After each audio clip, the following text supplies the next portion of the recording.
La tragedia sigue golpeando a Ecuador y lo que vimos ayer, pues lamentablemente nos hace recordar lo que vivió Colombia en 1989. El asesinato en el corazón de Quito de un candidato presidencial, un periodista, Fernando Villavicencio. El presidente Lasso dijo estar indignado, consternado por este crimen, declaró una emergencia nacional por 60 días.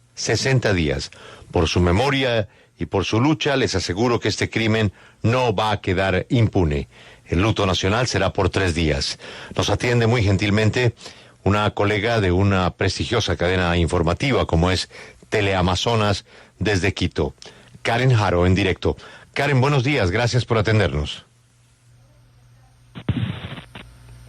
¿Cómo está? Buenos días, encantada de compartir con ustedes en este espacio, pues y iniciar diciendo que estamos muy consternados desde el día de ayer, el país paralizado por lo que ha sucedido en el Ecuador. Desafortunadamente una vida más se apaga aquí en el país en manos de la delincuencia, una ola que ha estado imparable en este último año en el Ecuador. Estamos ya solamente a 10 días de elegir al nuevo presidente y es un candidato a la presidencia justamente el que ha sido batido ayer en manos de la delincuencia.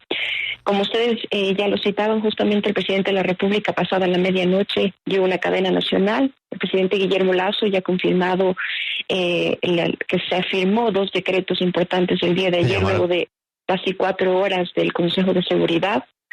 Se firmaron los 2 decretos, el primero de 3 días del luto nacional, el segundo de estado de excepción por 60 días, lo que quiere decir que los militares saldrán a las calles inmediatamente.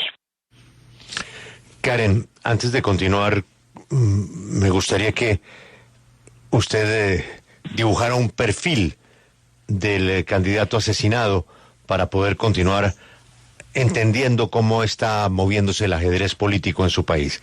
¿Quién era Fernando Villavicencio? Bueno, Fernando Villavicencio, un político, periodista, sindicalista, activista político, era candidato por primera vez en las elecciones presidenciales en el Ecuador, fue asambleísta nacional, hoy está auspiciado por el movimiento Construye. Sin embargo, en la Asamblea Nacional ustedes deben conocer que se caracterizó por las denuncias y por los casos de investigación que los hizo públicos. Presidía justamente la Comisión de Fiscalización encargada de aquello. Debido a su pensamiento político, justamente decidió ser un asambleísta independiente, llegó por una organización política, fue señalado por ser afín un poco al gobierno en su desempeño como legislador. Investigaciones importantes que han tenido que ver sobre todo con señalamientos al gobierno del expresidente Rafael Correa, contratos petroleros con China, con otros países. Se destacaba siempre en el ámbito político por ser firme, frontal en sus cuestionamientos, en sus investigaciones. Han sido un plus a su accionar político el hecho de haber sido periodista también, investigador. Las denuncias que las ha hecho en contra de no solamente de la Revolución Ciudadana, sino contra otros gobiernos también que han tenido afín. Desde la investigación periodística ha contribuido con información relevante para denunciar casos de corrupción en materia petrolera, minera, eléctrica, de telecomunicaciones y también de estructuras criminales que se han beneficiado, según sus denuncias, justamente de recursos públicos a través de varios sectores y poderes que conformaban el Estado.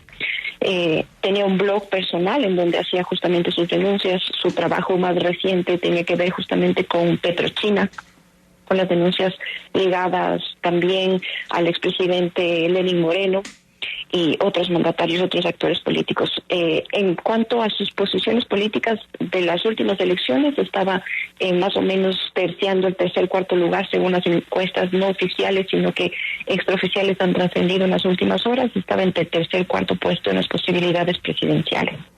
Karen, anoche, unas horas después del atentado del candidato Villavicencio, el movimiento Construye, justamente el partido por el que se lanzó a la presidencia, anunció que sufrió ataques a su sede por hombres armados. ¿Qué se sabe hasta el momento de eso? Bueno, sí, en realidad hubo un operativo el día de ayer, justamente horas después de lo que sucedió con Fernando. Inmediatamente se dio custodia policial a las sedes. Sí hubo atentado justamente allá, lo confirmó la Fiscalía, lo confirmó la policía.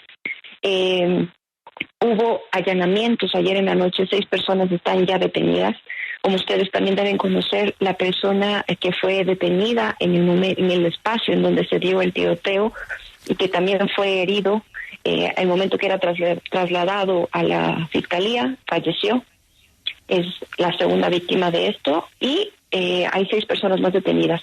Sí hubo un atentado, lo confirmó el movimiento, la policía, también la Fiscalía. Sin embargo, estos espacios que tienen que ver con el movimiento Construye están bajo resguardo policial también.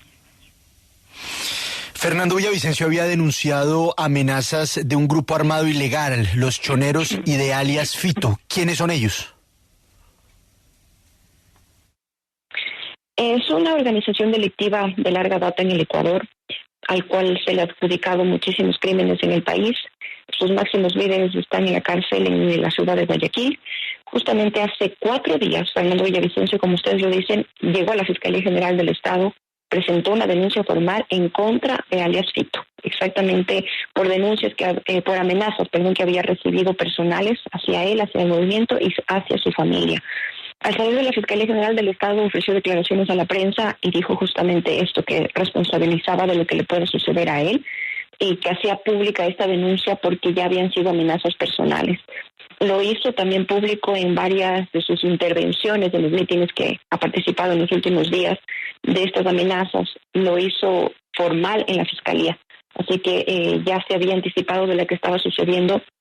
Por ello, su seguridad se había redoblado. Tenía, según el ministro del Interior, 8 policías que lo resguardaban, a más de 2 que ya lo acompañaban como su seguridad personal desde que él era asambleísta por el riesgo que corría su figura, y 8 más que tenían en los últimos días por estas amenazas justamente. En los dispositivos de seguridad se dieron a 7 de los 8 candidatos aquí en el Ecuador, además de casi 50 candidatos a la Asamblea Nacional que han solicitado resguardo policial debido a los niveles de inseguridad, y el ministro ha hecho el seguimiento en el caso de Fernando Villavicencio y se ha confirmado que tenía bajo su resguardo policial 8 agentes.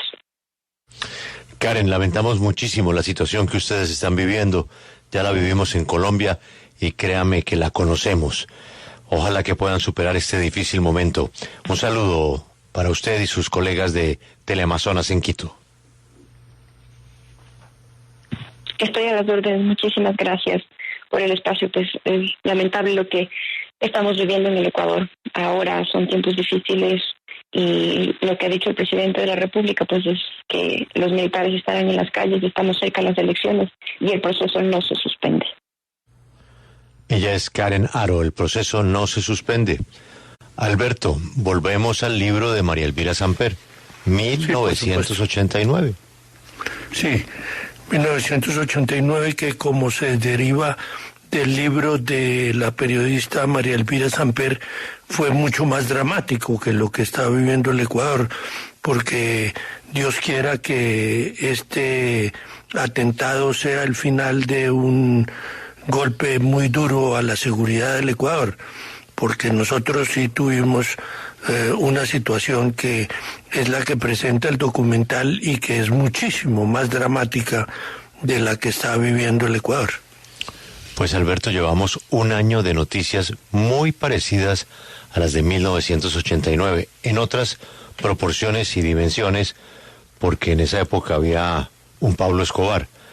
Pero me permito recordarle, Alberto, usted y yo estábamos juntos en agosto de 1989. En claro agosto de 1989 fue asesinado Luis Carlos Galán, y ese día por la mañana un coronel de la policía en Medellín, el coronel Franklin, ¿no? Sí, Valentín. Muy presente tengo esa fecha por razones obvias, porque el pesimismo me atacó de manera muy fuerte y por eso cancelé el viaje. No, ¿cómo? Usted se bajó del avión con el que íbamos para Santa Marta un 18 de agosto. Y fíjese usted, también en agosto asesinan a un candidato presidencial en Quito. delante de todas las cámaras de televisión, subiéndose a su automóvil, Fernando Villavicencio.